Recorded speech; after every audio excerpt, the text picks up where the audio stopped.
喂，你好。哦，嗨，你好，你好。是珊珊吗？这是珊珊。你好，我是 Wendy 呀。亲爱的 Wendy，我太高兴了。嗨，你好，你好，美女。Now language change. I'm gonna conduct this episode in English, which is let's change channels. which is also very new to me because, okay, let me go back to Mandarin first. 对，今天呢，这期节目接下来很大一部分我们会主要用英文去进行，对我来说也是一个很大的挑战，因为我从来没有用英文录过一期 podcast， 或者是应该有接受访问，但是没有采访，或者是以一个主播打双引号的身份去跟另一个 native speaker， 然后用英文去录一整集的 podcast。所以我其实蛮期待这一集会进行的如何。那 OK， 加油，加油，加油，加油！頑張ってください。Which channel are we doing? There's just so many. So we're going back to English. English. Hello. Hello. Good day in English. If folks have been listening to our podcast, you might remember there's a friend I mention all the time. I sometimes refer her as my quote-unquote only friend in Hong Kong, which is not true. But it's not true. It's not true. But she's definitely my important friend, and I would say a really dear friend to me. My sister from another mama. Oh, yeah. And finally, she's here with us today. It took you long enough. I mean, how many years have you been doing this podcast? Almost 5 years with the podcast. Yeah. Finally, I got you here. And the reason I got you here is I'm doing this little new series of my podcast where I ask local Hong Kong about kind of like stereotype images other people have for Hong Kong, or what's the word? Preconceptions. Preconceptions? Yeah. So this is also a good opportunity for myself and other people to learn English because as you can see just now what happened, I don't have the best vocabulary in the world. Me neither. Oh, come on. You're a native speaker. But somehow I felt quite comfortable speaking English in daily life. Part of it because my work environment, most conversations are conducted in English. And because of Clarissa, I have a lot of English-speaking friends, and English is our main language that we use. So that being said, let's just jump back to the main topic today, because I believe during these questions or these preconceptions, or you explaining these preconceptions, we will reveal more of who you really are. And now I'm so worried, like, you got me in my head. Is preconceptions the right word? It is. I mean, I know, but is it? That's also issue when you know multi-languages. Yeah. Because, right? Okay. Let's explain, or let's introduce you a bit more. Why don't you actually start by, because just now I believe you've spoken in English, a little bit of Cantonese, Mandarin, and a little bit of Japanese. Yeah, I just threw it in there for you, you know. Yeah, so like where did you pick up these languages? Where did I pick up these languages? Let's see. A long, long time ago, in a land called Hong Kong, Clarissa was born. Okay. So I mean, I'm English and Irish, but my family kind of has a really interesting history in and of themselves. Like, my dad lived in Copenhagen for a little bit. He really loves languages. He's fluent in French, and he does the whole Latin thing and everything, right? And my mom, she was raised in Japan, so was, speaking Japanese a lot. My grandfather on her side, so her dad, he was born in Shanghai in 1924. Oh, wow. Yeah, so honestly, I'm not surprised because I've heard the story many times. I'm just pretending I'm like just giving the vibe. Yeah, giving you the vibe and reaction. You just people reacting are expected. to me. Yeah. Ooh. Yeah. If this was any other setting, you'd be like, "Cool, Clarissa, shut up. I've heard this already." But yeah, so I kind of like to call us Wasians. Like, you know? Wasians? Wasians, like a white Asian. Oh. But yeah, so because my parents have kind of had this background with like culture and languages and travel. When I was born and raised in Hong Kong, they decided they definitely wanted me to go to a local school because they felt it was so important to be immersed in the local culture and be immersed in the local language, which is Cantonese. I'd say when I was growing up, like, I don't know how familiar your listeners are with the history of Hong Kong. I mean, it's very complex. But basically, when I was in school, yes, we did Mandarin as a class, but it was like once a week for an hour or something. Right. Maybe it was more, but that's just how I remember it, right? Like it just wasn't very significant. Like elementary school? Kindergarten and primary school, yeah. Okay. Yeah. And so, and even just like walking around Hong Kong, right? Like this is not the language that we would use. We would use Cantonese. So my Mandarin actually comes from being in university and realizing how significant Mandarin's becoming as a language in the world. Yeah. And I actually wanted to go to film school, and my parents were like, hey, you speak Canto and Japanese and Spanish. Like, why don't you go learn Mandarin? It's going to be so easy. And I was like, oh, yeah. Oh, my God, I was so naive. Oh, my God. We started with like 85 students in my degree. And I think by the end, only 12 graduated. No. Yeah. It was it's pretty intense. And that's not only 12 graduates. I mean, people switch majors and whatever else, but basically they quit. No, I'm not saying that.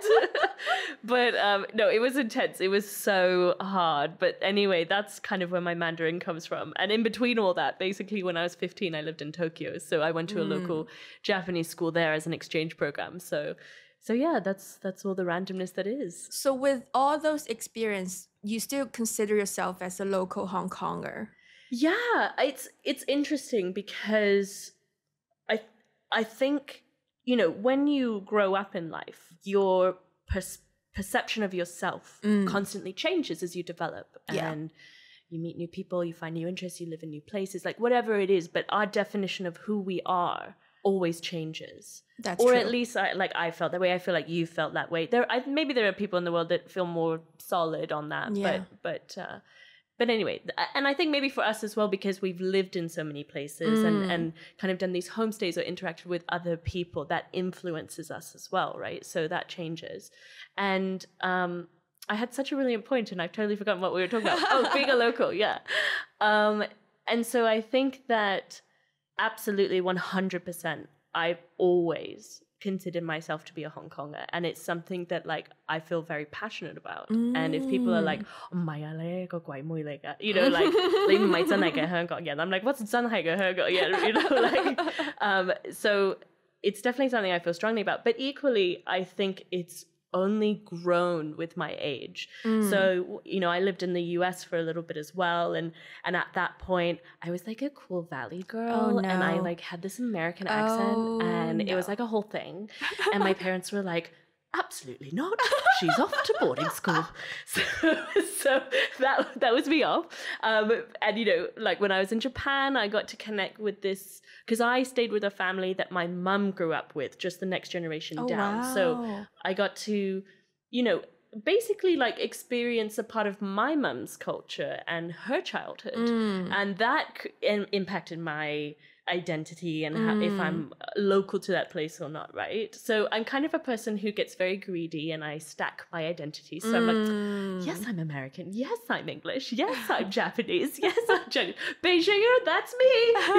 So all of that. But I think, having traveled around and for school and uni and then come back to Hong Kong again. And anyway, I would come back very regularly as well if I wasn't living there at the time. There is just something about this place. I mean, obviously, I guess because I was born and raised here, but like, this is my city. This is my home. This is where I'm from. And I have so much 852 pride. Like, I'm going to stop myself from talking here because I'm sure you want to talk about other things, but I'm just like, yes, Hong Kong. Yeah, so that actually leads to my first preconception. It's not mine, but a lot of times when I have other friends visiting Hong Kong, when I'm showing them around or asking how they feel about Hong Kong, they would always say like, oh, you guys do have a lot of foreigners in Hong Kong. And when you say foreigner, it refers to a person that comes from another country. But for people like you were born here, you were raised here, you consider yourself as a Hong Konger, you're definitely a local. You have took me to a lot of very local places that I could never imagine exist in Hong Kong. And also, one more example is like, I'm so tired of it already, but still many times we go out, we hop on a taxi, we talk to a shop owner, you started the conversation in Cantonese, and then always people will come back, wow, 你啲廣東話講得咁好啊. And I'm like, here we go again. Like, like even locals wouldn't know you're local, right? So that's just I think, yeah, you're right. Because of the Hong Kong history being so complicated, actually, we have a lot of local that doesn't look like the typical local. But we probably need to get over that and realize, like, local Hong Kong is not just about how they look. Yeah. You have to acknowledge that diversity, right? Yeah.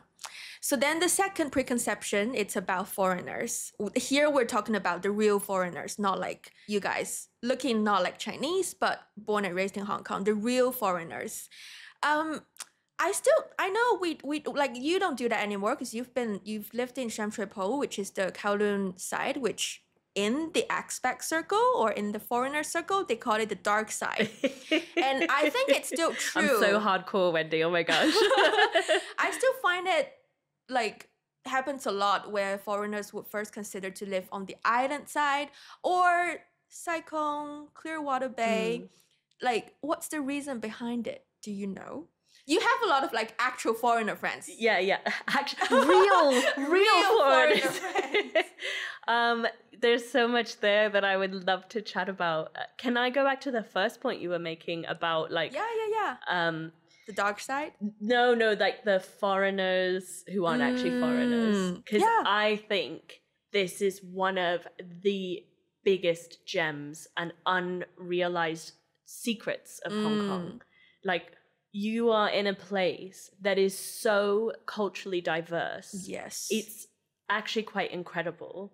And you have multi-generational Indian or Pakistani or English or whatever culture, right? And even multi-generational in terms of like a mainland Chinese person who then like came to Hong Kong, but they still have that connection back to their, you know, their like quote unquote motherland. Like, that's not the right word, but you know what I mean? Their homeland in that sense. So even within the Chinese community, there's diversity, let alone within just the community as a whole. And I just think it's the most amazing thing and something people really don't realize about this place. And I hope it continues to be noticed, like acknowledged and cherished, because it is something to be cherished. There's such a synergy here with that.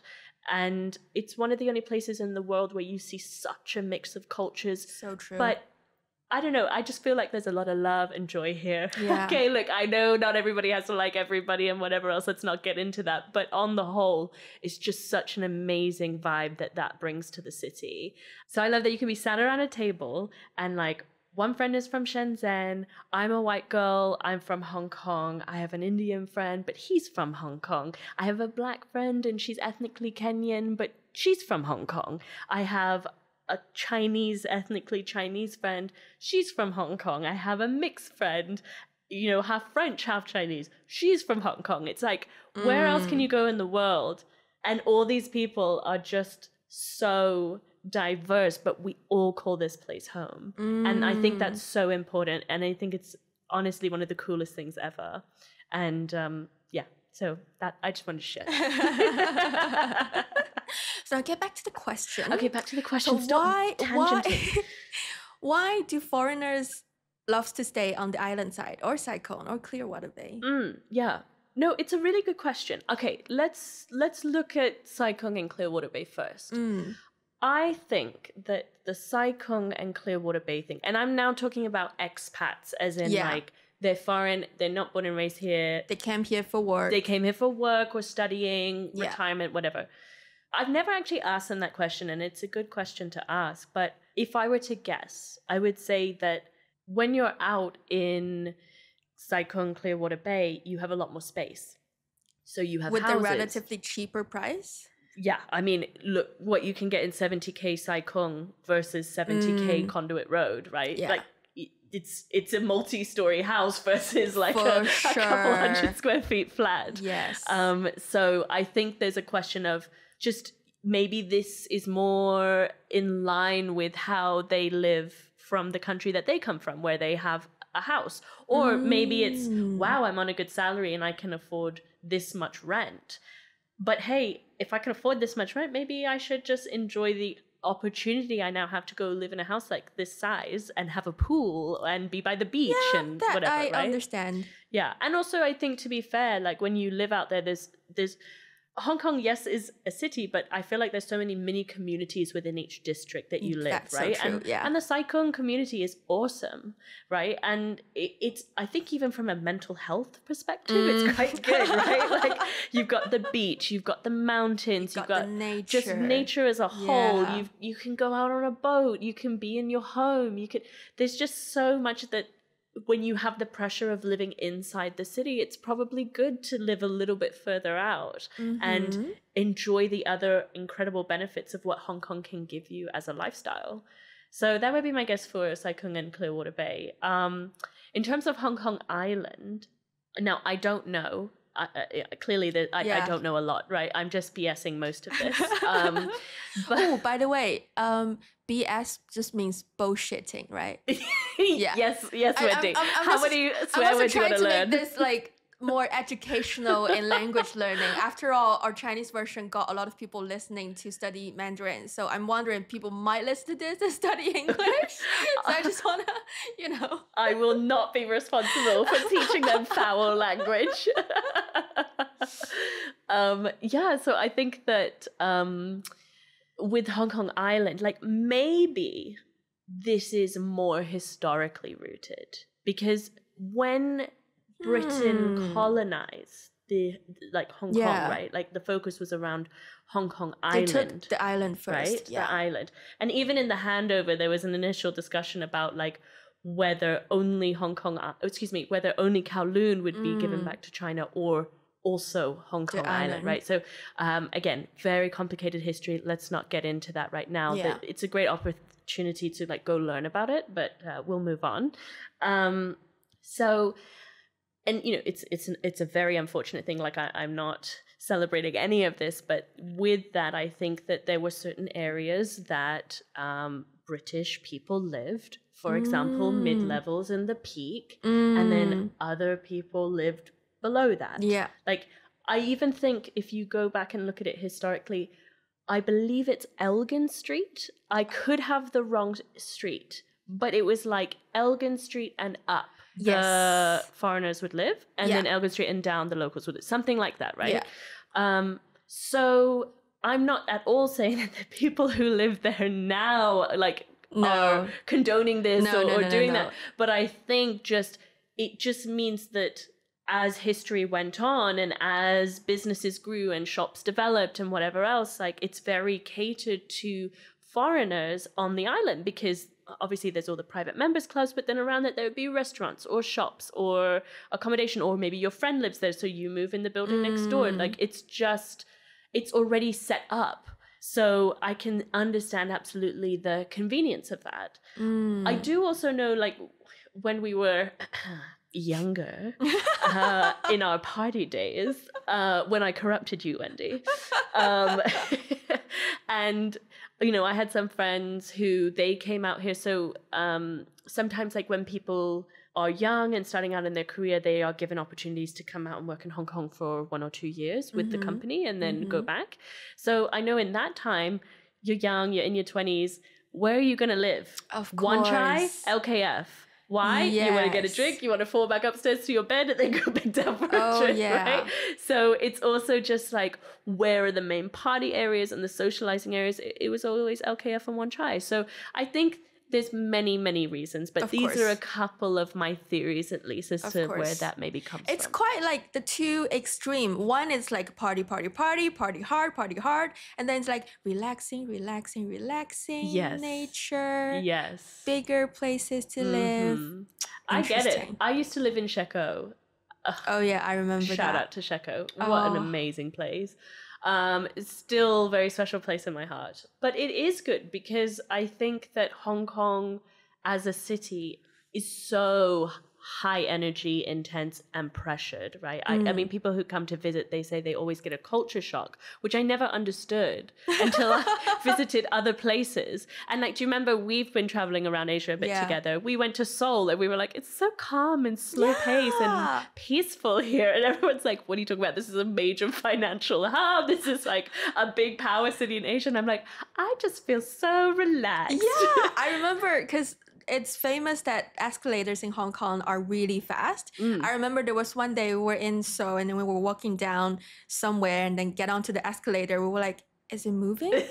Oh, it's moving, but like so slow. Yeah, I need to work on my patience, man. This has not helped it at all. But yeah, so like if you're constantly working at that energy level, then to have a physical space you go back to that just kind of puts an active brake on that intensity and forces you to calm down, reminds you to reconnect with nature, exercise your body, you know, relax, breathe. Like, I get it. I think it's a great idea. Yeah. So I'm trying to narrow my episodes between 30 to 45 minutes, and we don't have much time left, so I want to just focus on one more question about the preconceptions. This will be the word I learned today, preconceptions. Are Hong Kong people really workaholics? Oh my gosh, 100%. Enough said. Moving on. Next question. Because like, I remember when I first came, because I was at school and then I graduated and then we start to know friends who are actually working. Because in my head, quote unquote, foreigners, they are so strict about their working hours. Yeah. They would refuse to work overtime. Yeah. But then I remember there was a friend and then he was like, oh, I'm working overtime in the office today. I can probably stop by later. I'm like, oh, wow. He's from Australia.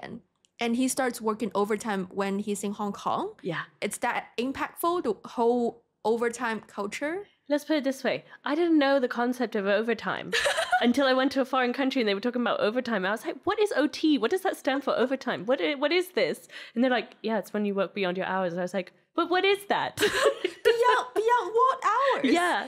You have a limit? I mean, yeah, it's so, I mean, look, good or bad, you decide for yourself. I think there are very impressive things about it. I think there are also perhaps more unhealthy things about it. I'm speaking more about myself, for example. But we are 100% workaholics.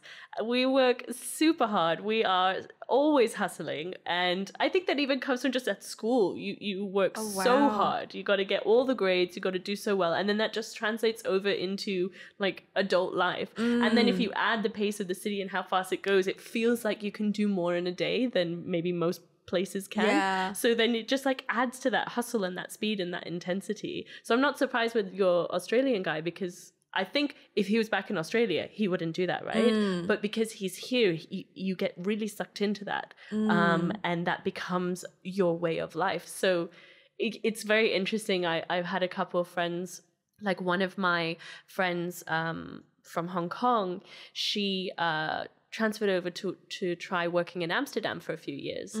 And so she's with this consulting firm. It's well-known, hard-working firm, right? And she often works late. Yeah. But that's also her, right? Like she's got goals. She's going to be a CEO. Yeah. Oh, wow. Yeah. Go girl. I support you.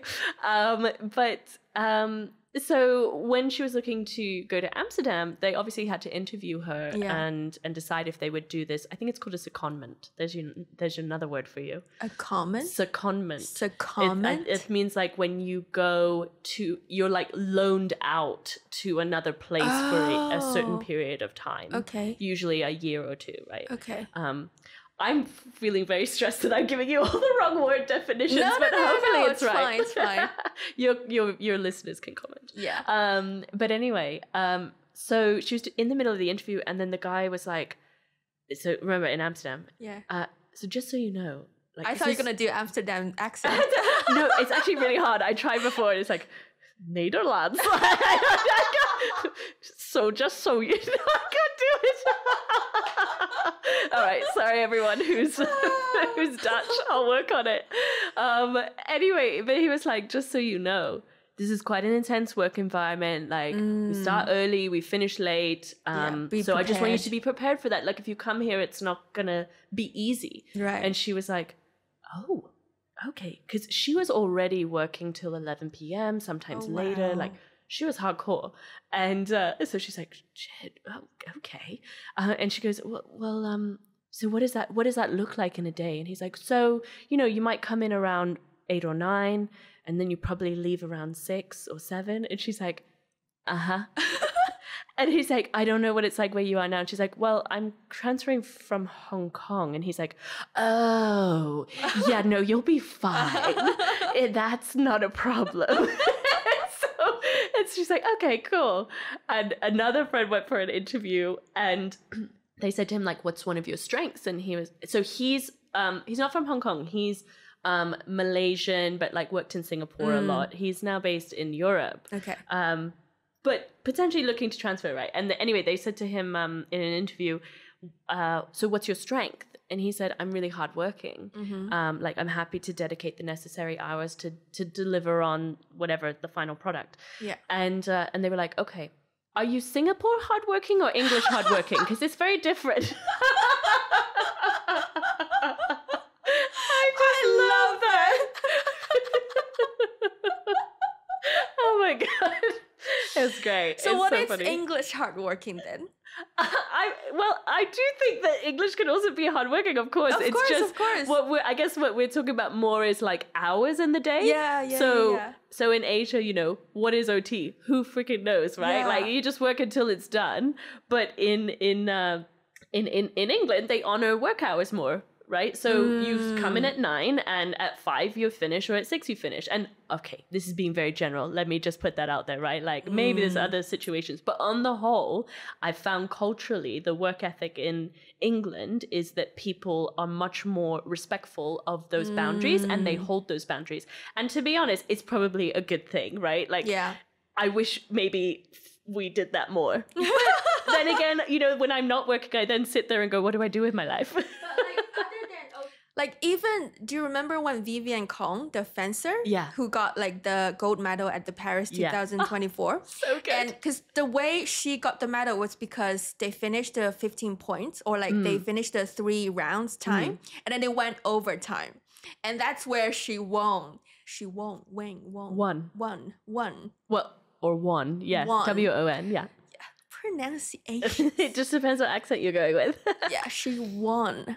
And then there's a meme coming out from Hong Kong. It's like, Hong Kongers always win at OT. Yeah, I love it. This is how we're so OT. Yes. But not just OT. The whole hustle thing, I see that a lot just like on you because other than your day job, you are a mom. A full-time, not full-time, but a mom. Can I say full-time? Not full-time? It is a full-time job. It is absolutely a full-time job. You're a mom and then you have a side business. And then you always have new ideas about things you want to do. And then you love traveling. And like, I feel like you are really hustling, you know? Like going out on the street, people will probably think I'm a local, you're not. But knowing who you are definitely more hustle than I am.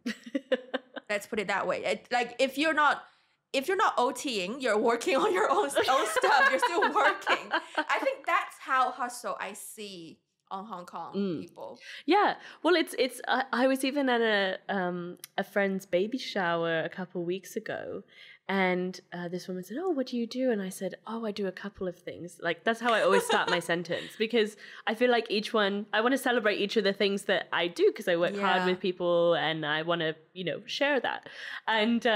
And she's like, oh, totally get it. I also have like 3 businesses. And I was like, amazing. It is so refreshing to be in a place where that's not weird because anywhere else in the world, like even my husband's family, I'm sure sometimes they're just like, what do you mean you've taken on something else? Because like I have my job, I have my side business, which to be fair is like, it's a full-time job now, like very honored that it's become so successful, but obviously that means it's very busy. Yeah. And then I decided to collaborate to put on this theatre show in a couple months' time. And when they found that out, they were like, but when, Clarissa? I was like, I don't know. We Hongkongers, we just make it work, you know? Yeah. Well, thank you so much for making my first English episode so easy, because you're talking majority of the time, so I can just... Look, yeah, it's a problem. No, it's good here. It's good with us here. As long as I make you look good, that's all I care, huh?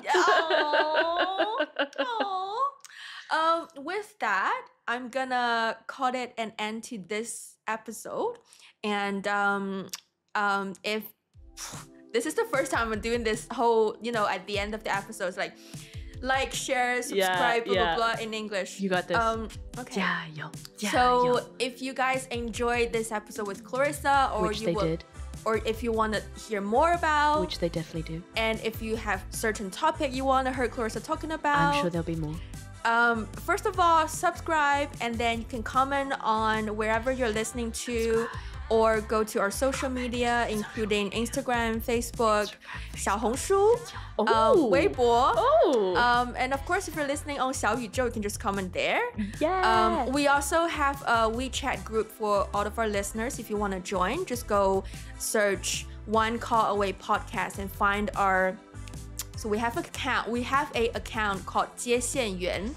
This is because, back in the old days, you have someone to pick up the phone for you and connect you with other stuff. So that person is called 接线员. Operator? That's so... But that doesn't... That's what they are. But that doesn't connect with phone directly. Yeah. You can be operator for anything. No, but like a phone operator, that's So you contact a phone operator on WeChat by One Call Away, and then One Call Away podcast, and then the person will guide you into our listeners' WeChat group if you want to join. I'm sorry, you here are like, I don't hustle as much as you, and you got like 6 social media platforms. I can't even get Instagram to work. We are actually, there's no we anymore. I am trying to narrow it down to mainly just Instagram and 小红书, honestly. All right, you all heard there's it here. also 微信公众号. It's another platform on WeChat, but like no, Instagram and... So Instagram and 小红书, yes. And of course, if you like this episode, share it with your other friends. Sharing is caring. Sharing is caring. And that would definitely bring us... Sharing is caring. That will bring us more followers, attention. more success, more glory. All right, I'm going to end it here. Thank you so much, Clarissa, and see you guys next time. Thank you so much. Bye. Bye.